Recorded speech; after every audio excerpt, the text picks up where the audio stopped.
Welcome to another episode of Between God and Us. Sitting here with Master Eric, and today's episode we have episode 2 or part 2 of Chakras. Last episode we covered a couple of the lower chakras and we ended at a middle point, and today we continue from that point. Master Eric. Thank you. And first of all, I want to say Sitaram, Assalamu Alaikum, Sairam, and good evening, everyone. First of all, Omkar, I want to congratulate and thanks all the viewers, because we're getting a lot of response. Yeah. And I love it because people are wanting to learn.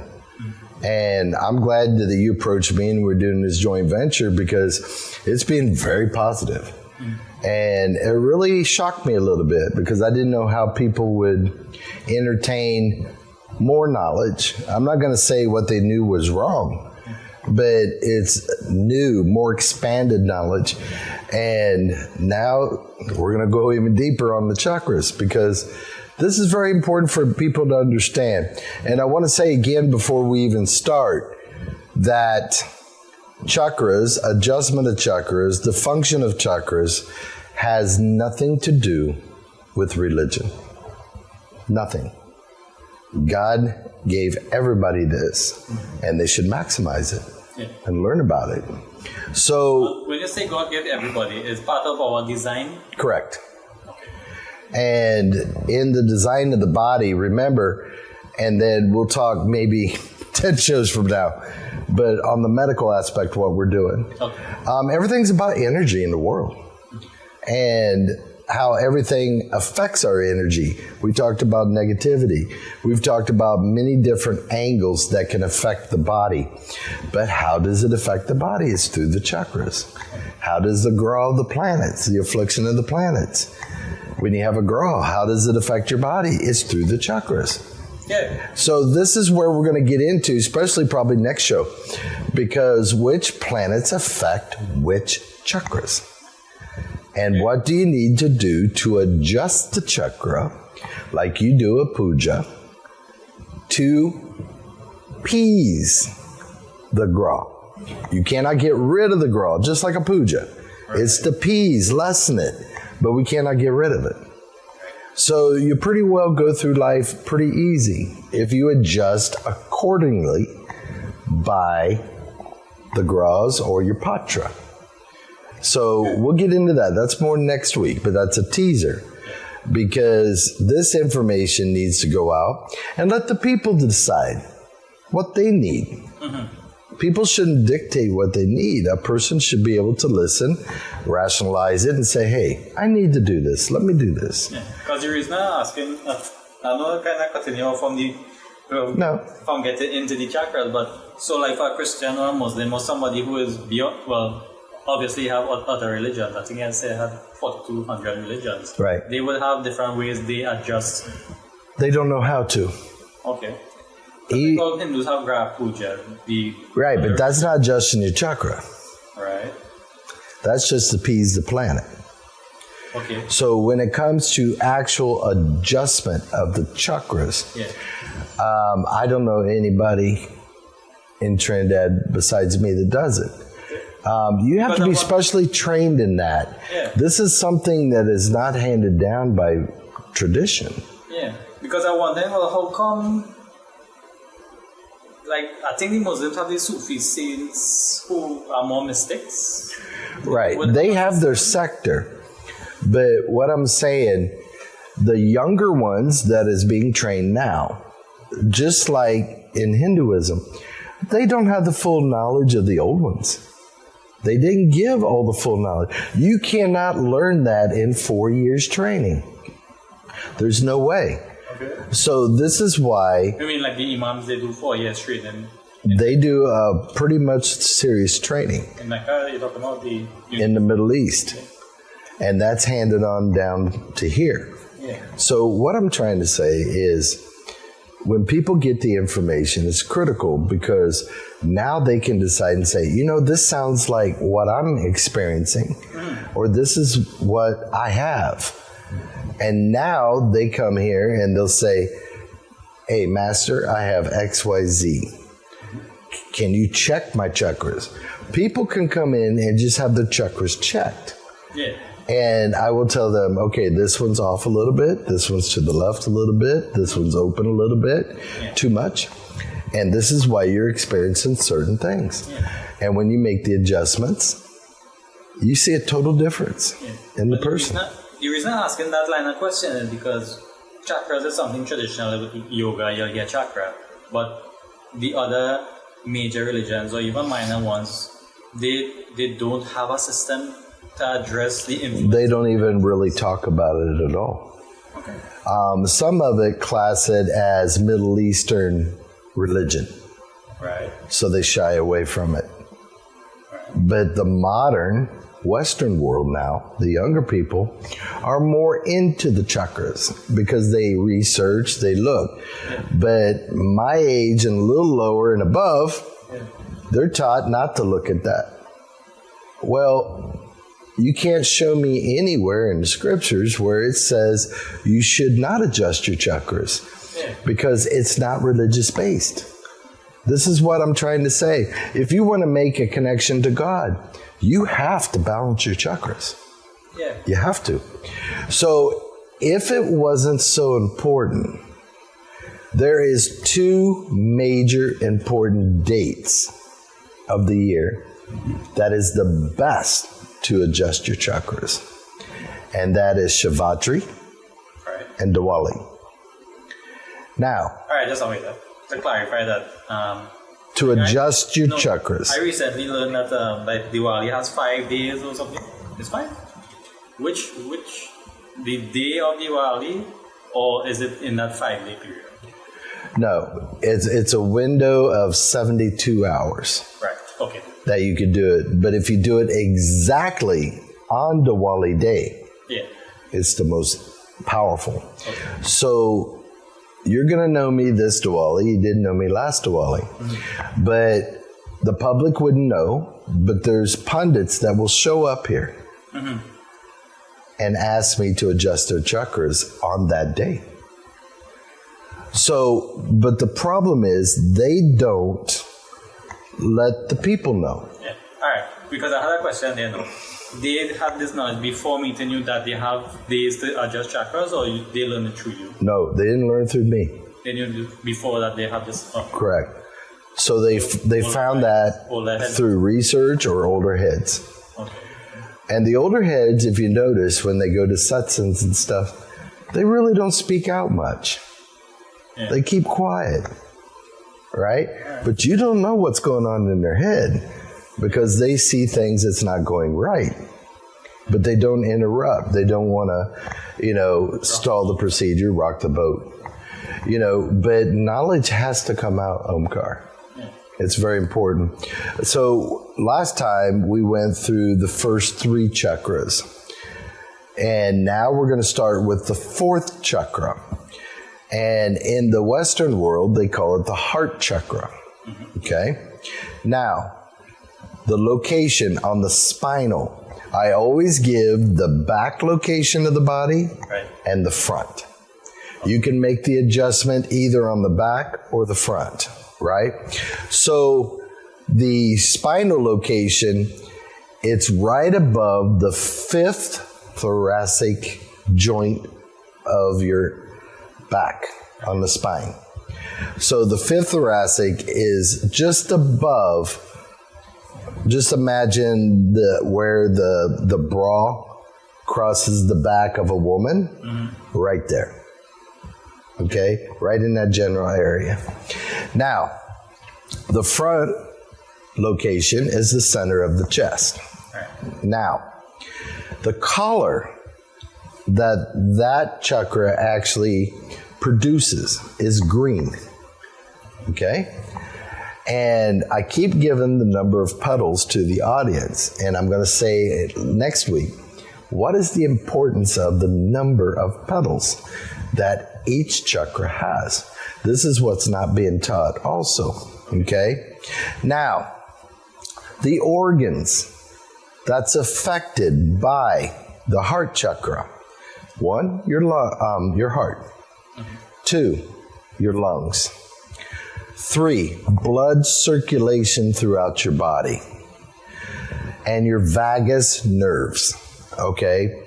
Now, before I proceed, the word vagus. Vagus means, now I'm going to get technical now. Okay?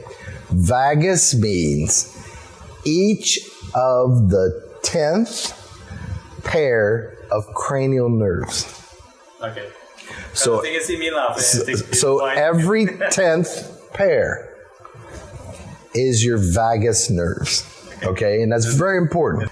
And now, with the vagus nerves within the brain, that supplies the heart, the lungs, the upper digestive system, and the digestive tract, and other organs that's associated to the chest and abdomen. So when your heart chakra is slightly out of sync, let's say it's more to the left than center, okay, or to the right, you're going to start seeing effects of these actual body organs. Now, as we go through the primary function, okay, that associated with the heart chakra, 1, love. 2, relationships, intimacy, and devotion. Devotion, that energy will start to come. A lot of people, they will come and they come to my classes, right, to learn. And all of a sudden, they just start to cry. And they said they don't know where that comes from. They're not sad. They're not happy. But they're just crying, right? And this is where that connection from the heart chakra in your devotion happens. And that is also signaled from your soul if you are connected. A lot of people are connected and don't even know they're connected, all right? Now, I want you to understand, it also can convert. Instead of positive feelings, it could create negative feelings if it's not adjusted properly. So let's go into this. What happens when the heart chakra is not functioning properly? Okay? 1, leads to loneliness. 2, self-criticism. They're going to be so into criticizing themselves. You'll see people, they're addicted to that. Okay, some people, have you noticed, they cannot be by themselves? They always have to have somebody around. Yeah. Right? The heart chakra needs adjusted, right? Fear of relationship. Also, what goes fear of relationship is fear of commitment. Some women, they're with a man 10 years, right? And they know it's good. They know they should be married, but they cannot get that guy to commit, right? Yeah. Now we'd have to check his heart chakra. It might be off a little bit, okay? Isolation and non-acceptance of love. Some people are afraid to love because they're afraid if they do love, they're going to get hurt because of what they see everywhere. Well, that also stems from the heart chakra. Okay? Now, devotion is supposed to be an act of selflessness. So when you pray and you go in front of God, no matter what belief you are, you're not supposed to do it for yourself. You're supposed to be selfless. Okay? And we're going to get into that because a lot of people don't know why sometimes their prayers aren't answered. We're going to go into that. Now, devotion, and it's a surrender of the universal force energy, which is the prana. So when the prana is balanced going through the heart chakra, all of the emotions start to balance. instead of clashing within you.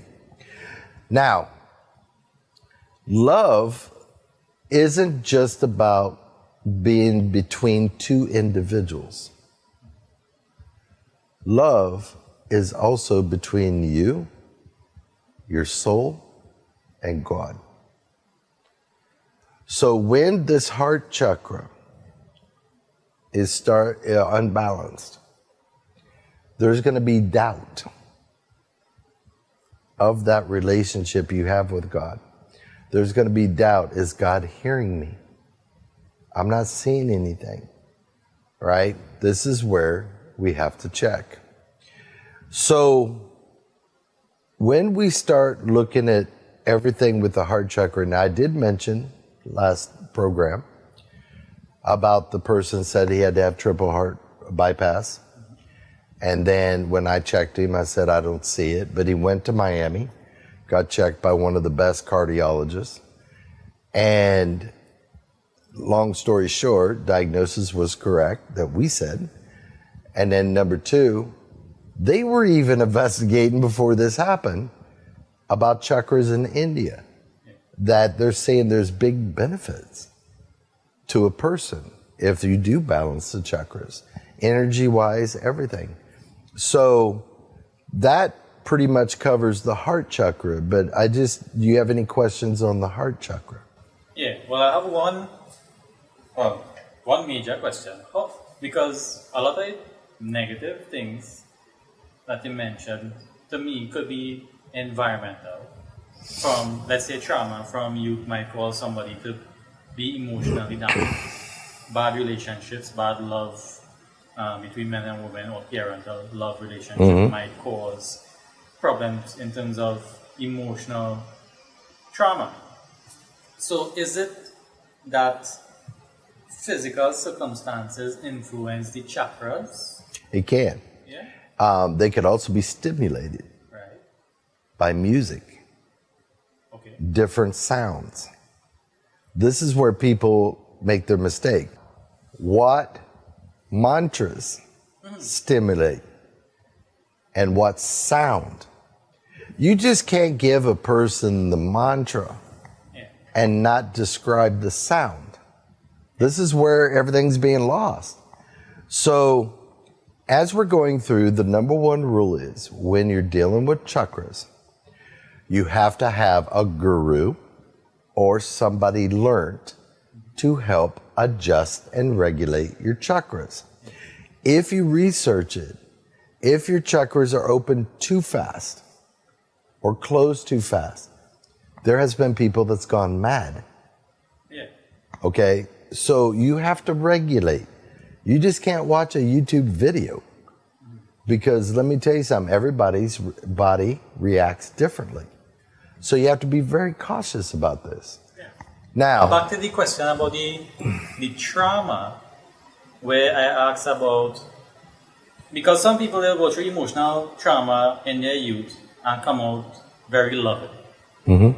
But some people go the opposite. They'll go the opposite. What is it that a chakra influence? Is it a situation? It could be, or it's also the way the person reacts or how they receive the trauma. Right. Some people are able naturally to accumulate and take more of a trauma than another person. Okay. Every person is different. So when they come in to get evaluated, like I said last week, you cannot take an off-the-shelf system and apply it to everybody, the solution. It's case-by-case basis. Now, part of adjusting the chakras, if it was done, and in the medical term, they call it reactive insanity. Not that you're insane. That means that you've went through a trauma, something that affected you and your body's system. So you would adjust the chakra, and then they would come to the class, the lecture, on how to let go.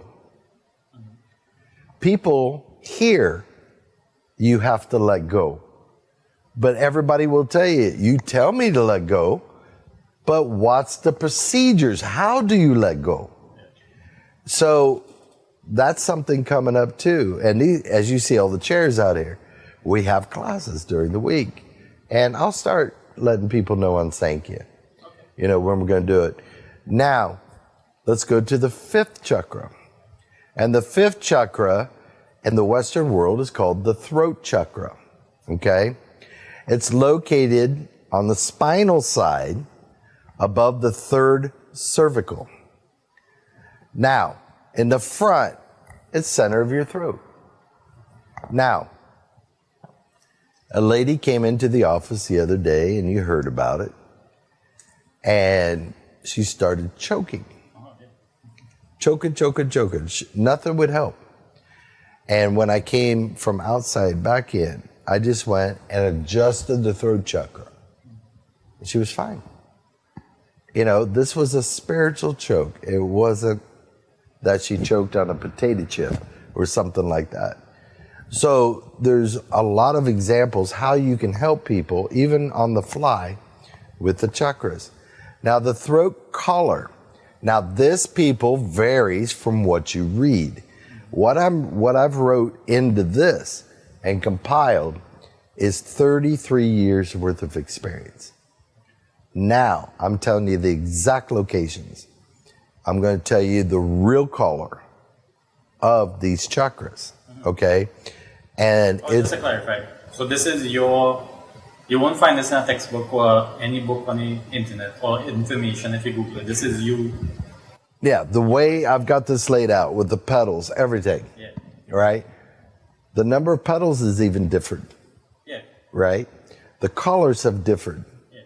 And this is where people's going to start getting confused, because when you see the diagram of the chakras, they're going to say, but no, this was supposed to be yellow. This was supposed to be... No. You have the Google experts and the internet experts will say, no, it is this color, but you are saying you saw... Right. I see it. Right, okay. Right? So now, like everything, Omkar, you have a Google expert, right?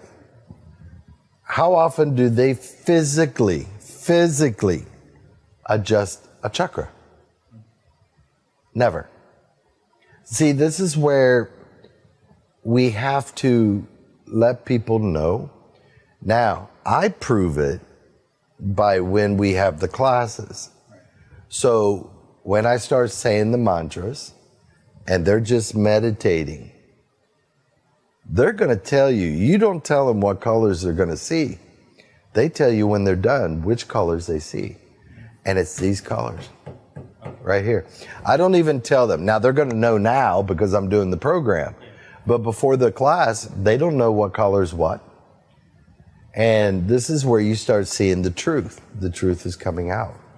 Now, it's a silvery blue color, the throat chakra. It could be silver, blue, or a combination of both. Okay? Now, the number of petals on this one is 16. So that's very important. So now, what organs are influenced by the throat chakra? What is being controlled by the throat chakra?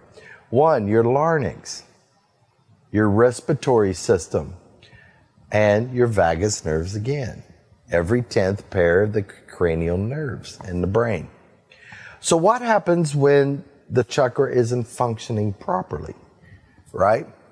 1, leads to lack of communication. Now, lack of communication is bad for business, and it destroys marriages. Couples sometimes cannot communicate.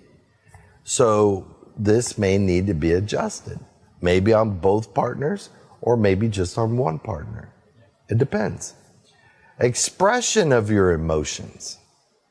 Do you have control over your emotions? Do you get super angry, or do you remain calm and have the signal that something isn't right? See, if people go to the extremes of one or the other, it needs to be adjusted. Like in Taoism, when you study Taoism, they say, look at your body as the pendulum of a grandfather clock. And most people the pendulum swings clear to the right or clear to the left. They're going to be angry or they're going to be temporarily happy. You don't see people that's totally happy all the time. No, the pendulum swings. But as you get spiritual and your chakras are adjusted, in Taoism, the goal is to remain balanced, centered. So you don't swing emotionally either way. You just deal with the situation. You don't react like that to the situation. So that's one that this chakra actually controls. The next one, introversion. So people will start to introvert. So what that means is you start to seclude yourself. You don't like to be around crowded people. It makes you nervous when you're around crowded people. No, just a chakra. Now you don't have that fear anymore, that nervousness. That goes down. It may take 2 adjustments, but you'll see a decrease. And you go out and test it. And you'll see that it works. Now, this throat chakra is critical, Omkar, critical when it comes to saying your mantras or saying a Christian prayer or calling the azan for the Muslims, because it actually helps regulate the vibrational sounds that's coming out of you for your prayers. Sound, I want you to understand, when you say a mantra or a prayer, you're not supposed to say it from your throat, but you're hearing it all the time. You're supposed to bring it from your diaphragm and come up. And then, like if you're doing the Om, bring it from the diaphragm, bring it up, open your throat, and O-shape your throat. And it goes out. If your chakra is not adjusted, that sound is not going to come out properly. Now, when you bring it out properly, that sound wave, right? You're going to hear, you know how somebody would smoke a cigar and then they could blow rings with their tongue and you'll see the rings come out? Same thing with this. Your sound for doing the Om should come out as a rings, like this. Now, you remember during the satsang I did, a lot of people heard the rings as it goes. It sounds like somebody's doing a tambourine in the back, but it's not. It's the rings coming out from your throat. Now, sound, when it leaves your body, it mixes with the magnetic field of the earth, which looks like a butterfly around the earth. That shoots out of the ozone. So now sound carries forever. It don't stop. So when Neil Armstrong did the first landing of the moon, he was not Muslim. He was Christian. But why he was on the moon and he had the suit on, he heard the Muslim azan being promoted out from the person calling the azan. And when he heard it, that sound carried, just like I'm telling you, right? When he heard it, he said, no, something has to be real about that. Yeah. And he went publicly and said he switched his religion to Muslim just because of that one act. Yeah. So what I'm saying, sound carries. The government send messages into space hoping that they're going to find other intelligence out there. So they send the message out. That message will carry into other Milky Ways. So this is why sound is so important when you say your prayers. Okay? Now, the throat chakra, the sound is one. Now, diseases.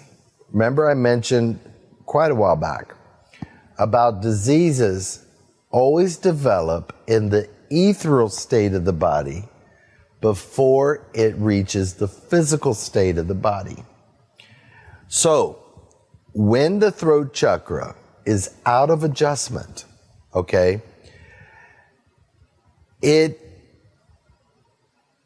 does not allow you to sense when that is through meditation, when that disease or whatever is starts in the ethereal plane.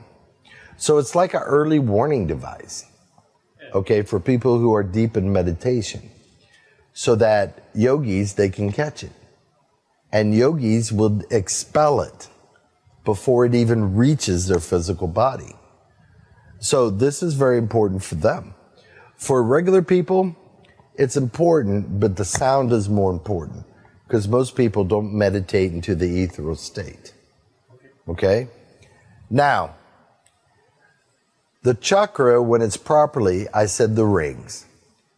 But then your divine sound can be found. So I said before, when you come and I adjust and everything, now we're going to find your sound. Your sound is going to be different from anyone else in the world. And when you find that divine sound inside you, mark my words, every time you say prayers, every hair on your body will be standing up. This is where your divine sound is, you've identified it. This is what you use now when you say your prayers. Now, when we... Question before I move on there. Okay. Come back. So, when the Hindus go and they read the patra for the child, they give them a name and they say that... Here's your Rasi name. The Rasi name, the syllable that they give. That's the same close or no. Totally different? Totally different. Okay. Totally different. So, let me explain something. When I opened the satsang up that night, I used a whole different protocol, if you remember. Yeah. And I said it. I said, everybody please stand, face north. And we did the Om. Do you know why I had everybody stand up and face north? So God He identifies exactly who is in that satsang. He knows you from your sound. He don't know you from your name. Your sound is like a fingerprint.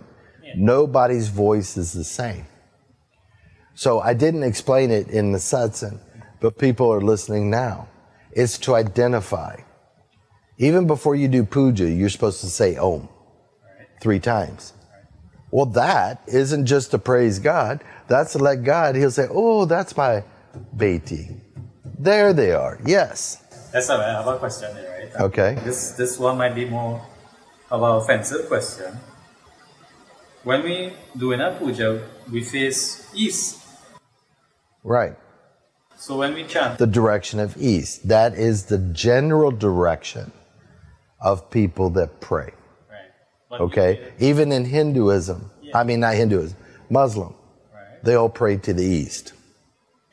But where are the Jandis supposed to go? Where is the Lingam supposed to go? Northeast. Exactly. North to northeast. Yeah. Right? That is Lord Shiva's direction. Right? So when you really start to learn how to do puja, right? Yeah.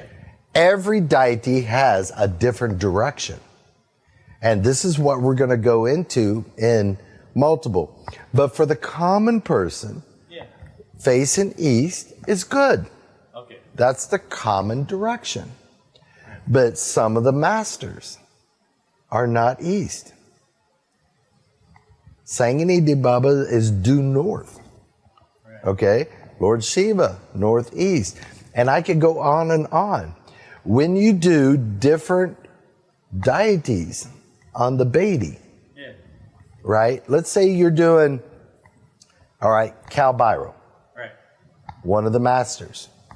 Now you'll have the main form on the Bedi, And you have all his main forms lined up in front. Yeah. Now, when you make that offering, do you know each different form of cow biro has a different direction? This is not being told. This is where the power, the energies of the prayers doesn't escalate on the deity. But if you do it properly, oh my God. When they say they're invoking the deities, do you think they all just come in front? They're coming from the direction that you're supposed to be praying to.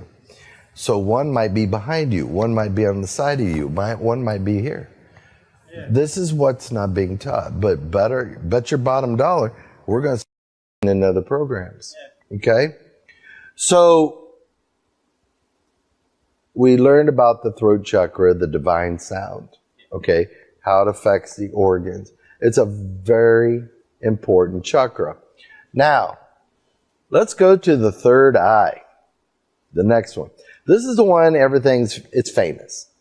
That one and mainly the crown chakra. I had a question I had about the throat chakra before we move. Go ahead. Similar to the one about praying in a particular direction. So for people who are reciting mantras or saying prayers and the chakras, the throat chakra itself especially is not open or is not balanced. The prayer is just lacking effect, it's not effective. What? The power of it is not being achieved. Right. Now, if you notice, and I keep wondering why, when you learn mantras, you're supposed to learn it loud. Start loud. Get that sound. Master the sound. Now, after you've mastered it loud, you go halfway. So now it's more of a normal sound mantra that you're doing, but you're mastering the sound at that level. Then once you master that, you go down to a whisper. Same effect, same energy, but it's at a whisper. Then you go to mental.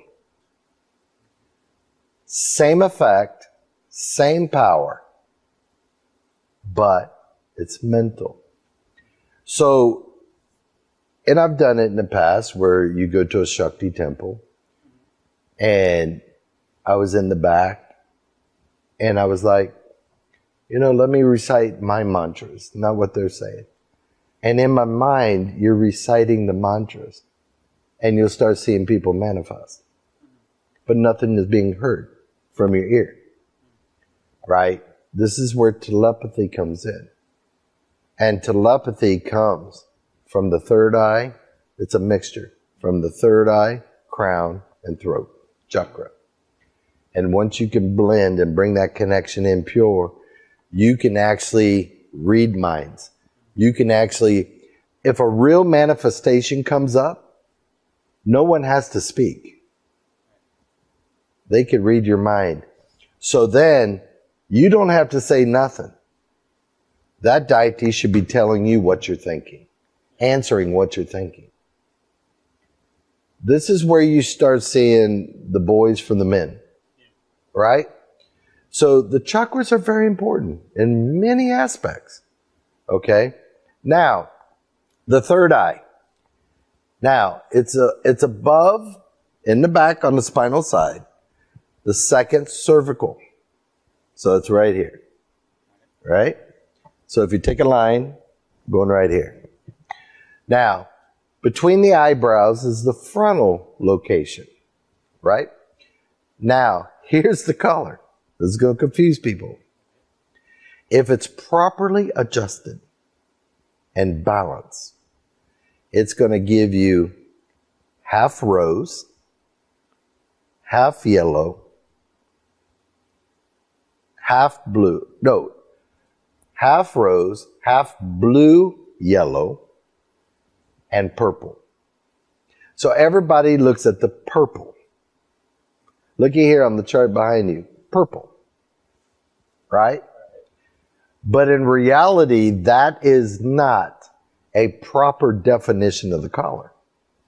So it's going to go half rose, half yellow-blue to purple. But what? This is just a general guide. But why then do you think it misrepresented to the general public? Well, not every one of these is the same. They picture different ones. It's just, all right, let me give you another example. I think we're going way off course, but this is what we're going to get in. We talked about it right before the Ganesh shoots up, right? Right? Why does everybody picture Mother Lakshmi in red? Why do they do Mother Durga in red? Is that a real color? When you meditate, I've never met no one that actually sees her in that color. And everyone says the same color. We'll reveal that in those things. It's what man has pictured her, what they depict her. But if you read any of the songs with Mother Lakshmi, it also recites the Lady in White. So this is where we're going to get into, because what form are you praying to? This is what we want to get into later. Well, we digress. Okay? Right. Now, organs that's influenced by the third eye. One, the back part of your brain. That's one. Your left eye. Your nose. The nerve plexus, which is part of the brain. And also the pituitary and pineal glands are actually triggered by the third eye. So sometimes medically, your pineal gland, if your thyroid is hyperactive or underactive, the pineal gland could tell the thyroid, if it's not in sync, you're making too much. Slow down with that hormone. But in reality, you're not having enough of the hormone. Or it could be vice versa. So the regulation through your third eye also can counteract maybe with a thyroid problem from your pineal gland. So there's many things we look at. What is the primary function of the third eye within the physical body?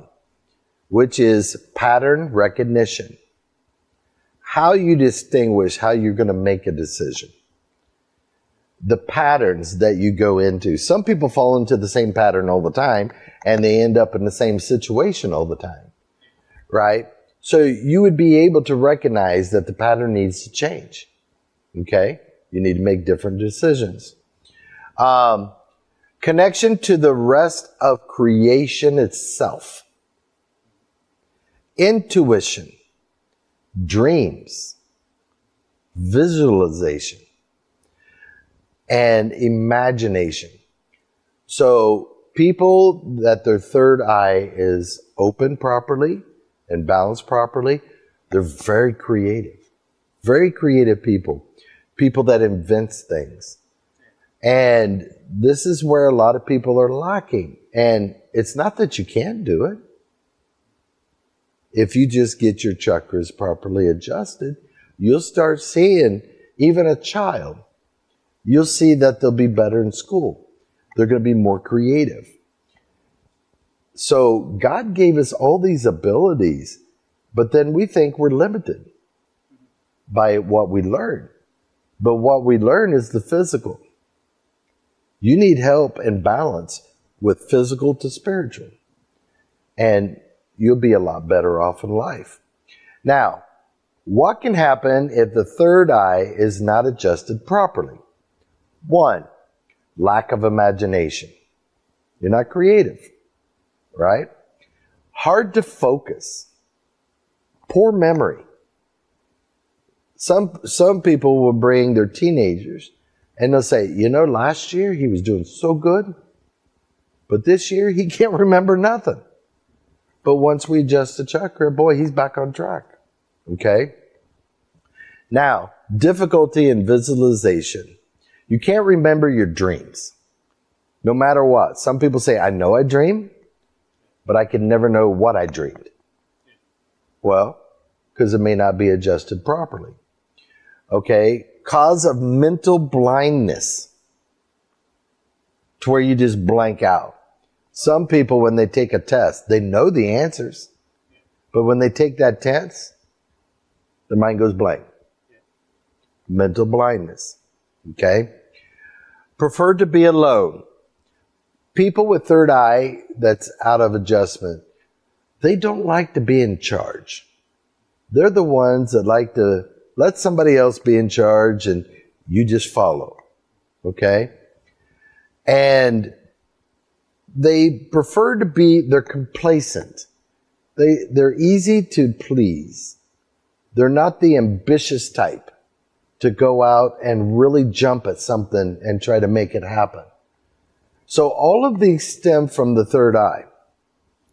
Now, excessive, if the third eye is open too much without proper supervision with a guru, one, leads to, could be, false visuals, hallucinations, delusions, and these are all, on the medical terms, they fall under psychotic disorders.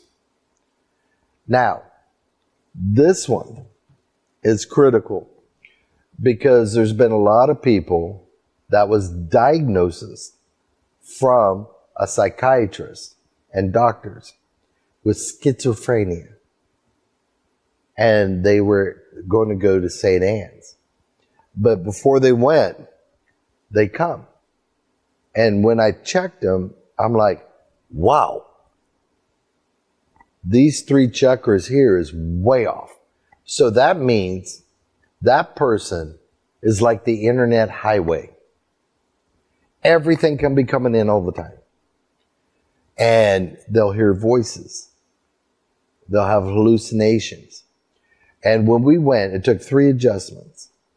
And when we made the 3 adjustments, do you know they was classed as normal when we were done? They were reevaluated. But the medical profession don't like to look or recognize chakras. But I've done quite a few people and they didn't have to go to St. Anne's. So I'm not saying everybody in St. Anne's doesn't have a mental issue. What I'm saying is, I know there's some in there that doesn't need to be in there. We should be able to go in, and I would do it for free. Go in and evaluate people and see if it's the chakras, let's adjust them and let them go home. Do you know what it's like going into a place like this and know that you're not insane? But you're in that environment heavily medicated every day? No. We should find some way, Omkar, to where we could go in and evaluate and try to help these people. Okay?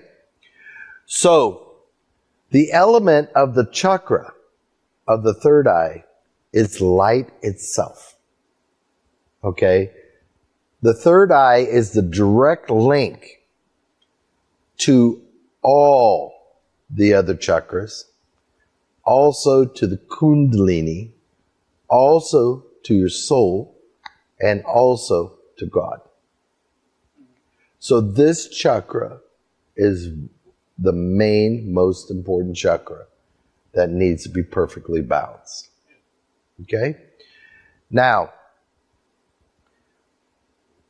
a lot of people say, what else does the third eye do? Because they hear all these stories. Now, when you master energy, now you heard from my people what happened during class the one time. My one guy was sitting in a chair and we're doing energy transference. You can close your eyes, close your ears, focus, open your third eye. And I was pushing the 250-pound guy across the floor in that chair. there's a lot of things you could do with it. You can heal with it, but you cannot abuse it. We do this only for class reasons, right? But the main thing is the connection to the divine. Now, when you have that connection, now your crown chakra, you're there.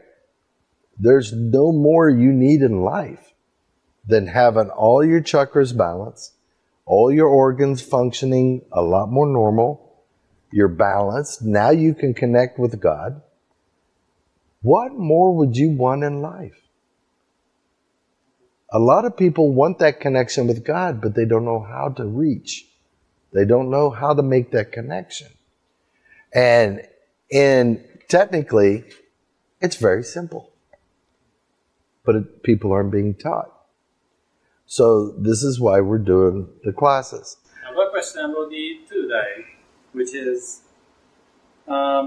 generally, well, for people who have heard about it, they hear about it more in a spiritual sense. And all the things that you listed, most of them are in the physical sense. Correct. And spiritual. Right. So in terms of spiritually, what is the pros and the cons? Because you mentioned about dementia and hearing voices and things might be... Right, these are the cons. Right. And the pros is the connection. Right. The link between you, God, your soul. Because you mentioned the link to all the other chakras. Is it that something the person could... The third eye is one of the triggers with the root chakra to spark the kundalini. Right. What people say for the Shakti. Right. Right? But remember, I said last week, is that the energy doesn't just flow up. Right. It comes down from the third. I said that before. Comes down from the third, meets, and then comes up together. Yeah. So from the root it comes up, third come down, they meet, and then they shoot up.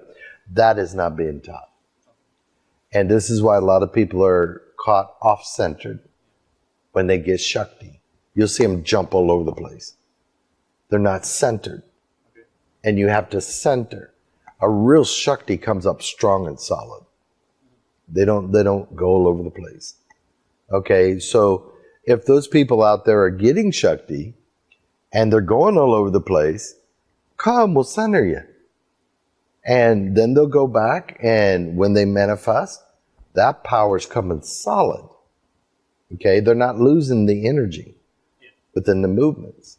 Okay, now let's go to the last normal chakra that people know about, and that's the seventh chakra, which is the crown chakra, center on top of the head.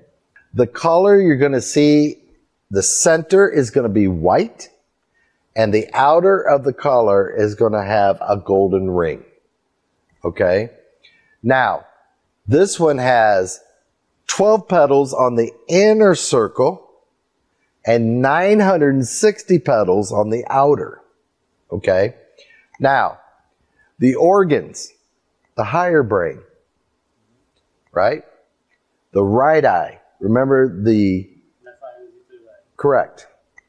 Now, the pineal gland and the other glands associated to the pineal gland is also covered in this. The next one, what's the primary function? Right? Universal identity between you and God. That's when your energy goes up, you got that link pure. Spirituality, divinity, and union with God. That is the primary function. What happens if it doesn't? You'll second guess beliefs. You'll doubt beliefs. You have this negative outlook on beliefs. But when it's open and done properly, you're connected, so there is no doubt. You already know what the truth is. You don't have to be linked to any belief. So if somebody has the crown chakra open, but it's unbalanced, they'll have a negativity in terms of belief, a disconnect. It's going to hinder that connection. Okay? Now, by opening the crown chakra, you're opening the floodgates to the universal consciousness. And I want to kind of lead into the next program with that. because Omkar, as you see, and I can keep going on and on and on with each one. There's so much information. Now, each chakra, just to give a teaser, has a hierarchy structure with other sub-chakras for each one, main one. And this is where it starts to get complicated. So we're just going over the regular ones now, right? But I see now we only have about 2 minutes left in the program. But Omkar, I just hope this gave the viewers more knowledge. I hope they've been taking their notes. And if they have more questions, they could even call us. We'll answer them. But it is very important, people, to know, where are you at now? Physically with your chakras and spiritually with your chakras. And how could we tweak and make everything better? And in the next segment is where I'm going to tell why it's so important to know the petals, the amount of petals and the position of the petals of every chakra. And just for the viewers, we want to elaborate a little bit if they felt that we rushed the crown and the third eye. And we'll go in a little bit more in next week. Because the hour is coming close, so that's why we kind of round off this episode. But the next episode is part 3 of Chakras. So there's more to come. And part 3 is going to be very exciting for a lot of people. Okay? But Omkar, it's been a pleasure. And I want to thank your staff that comes here every week and helps out. And everybody, it's been a pleasure being with you tonight. And I just hope this has been beneficial to a lot of you. But anyhow, have a great night. God. Has any word in human history been more influential? Mankind has created religion after religion.